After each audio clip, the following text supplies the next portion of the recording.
Okay, let's talk about haircuts for a second. What do you think a haircut is really worth? Now, what if I told you there's a chain of hair salons in South Korea that was recently valued at nearly $750 million? That is the wild story of Juno Hair, an absolute titan of K-beauty. So let's get into it and break down exactly how they did it. Yep, that's the number. 800 billion Korean won. Just to give you some perspective, that's the valuation that the massive global private equity firm Blackstone put on the company. And we're not talking about a flashy tech startup or some revolutionary pharma company. We are talking about a business that literally started with scissors, combs, and a dream. So, right? That's the big question, isn't it? How on earth does a chain of hair salons get to be worth that much? That's the mystery we're going to solve in this explainer. And trust me, it's a story that's about so much more than just giving great haircuts. It's about a totally different way of doing business, all built on people, passion, and some incredibly smart moves. To really get Juno Hair, you have to start with its founder, Kang Yoon-sun. Her story isn't just your typical success story. It is one of the most incredible rags to riches tales you'll ever hear in modern business. She actually calls her own background no spoon, which basically means she started with less than nothing. I mean, just picture that for a second. This wasn't just some childhood hobby. It was a deep, driving passion. She grew up in serious poverty in a Seoul shanty town. Her dad couldn't work, and yet here she was, using heated coal tongs to do perms for her friends. That's a level of resourcefulness and raw drive that you just can't teach. And what a journey it's been. Back in 1982, she was only 22 years old and decided to open her first salon.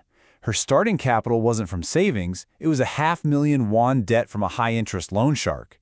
She literally had to beg a landlord just to get a space. So to go from that, from being in debt to a loan shark, to an 800 billion won empire, the leap is just staggering. Okay, so you've got a founder with unbelievable drive. But that by itself doesn't build an empire this big. The next piece of our puzzle is her totally unconventional business philosophy. And this is the foundation for everything else. This one sentence changes everything. Kang Yoon-sun didn't see her employees as just technicians who cut hair. No, she saw them as experts, as artists who had a direct impact on how a person feels about themselves. And this wasn't just some fluffy motivational quote. It became the absolute cornerstone of her entire strategy. And boy, did she put her money where her mouth was. In '92, she started her own training academy.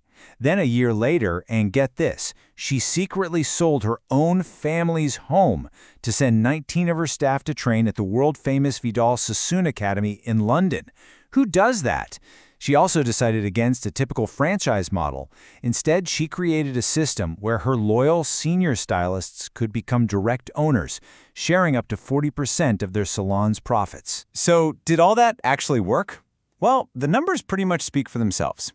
The beauty industry is notorious for people quitting. The average turnover rate is a whopping 45%. At Juno Hair, it's just 10%. That's not a small improvement. That's a total game changer. It's definitive proof that when you invest in your people like that, you create loyalty and stability. And those are incredibly valuable assets. All right, this brings us to the real secret sauce, the core of that 800 billion won valuation. Because look, a great founder and happy employees are amazing, but big money investors like Blackstone, they're looking for something more. They're looking for a system that's hard to copy and easy to scale. They're looking for intellectual property, or IP. And Juno Hair's IP is not what you think. So when we talk about beauty IP here, we're not talking about a patent on a shampoo. We're talking about a whole protected formula. It's this unique combination of their brand, their one-of-a-kind educational methods that are actually patented, and exclusive deals that nobody else can get. It's a whole system built to be defended and replicated. Here's how they built this IP fortress step by step. First, they literally wrote the book on how to style Asian hair, which is very different from Western hair. And then they patented that textbook. Boom. Second, they locked down an exclusive deal, making their academy the only place in all of Asia where you can get an official Vidal Sassoon diploma. And third, they built a whole portfolio of different brands under their umbrella to hit different parts of the market. It's a fortress, for sure. And you can see, this whole IP strategy wasn't just some clever idea cooked up in a boardroom. It came from solving a real-world problem. Kang Yin Sun saw this huge gap in the market. Nobody was properly teaching how to work with Asian hair. So she didn't just fill that gap, she owned it, she systemized it, and she protected it. So let's put it all together now. You've got the founder's vision, you've got this amazing people-first culture, and you've got this rock-solid IP fortress. How do all those pieces combine to create a blueprint for success that's worth 800 billion won? See how it all connects? It's a perfect chain reaction. The philosophy was to invest in people's growth. The strategy to achieve that was to build a protected IP fortress around education. The result?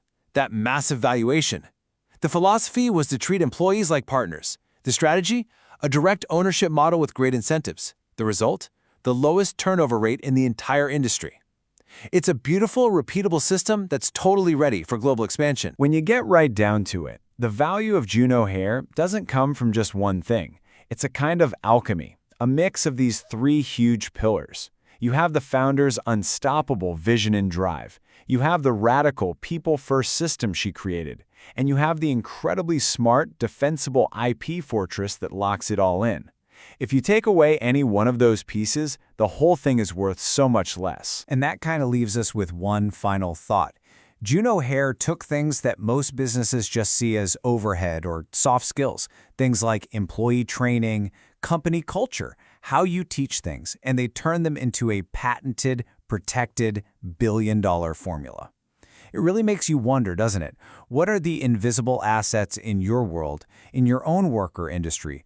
What are those things people overlook that, if you could just systematize and protect them, could become the core of the next huge success story?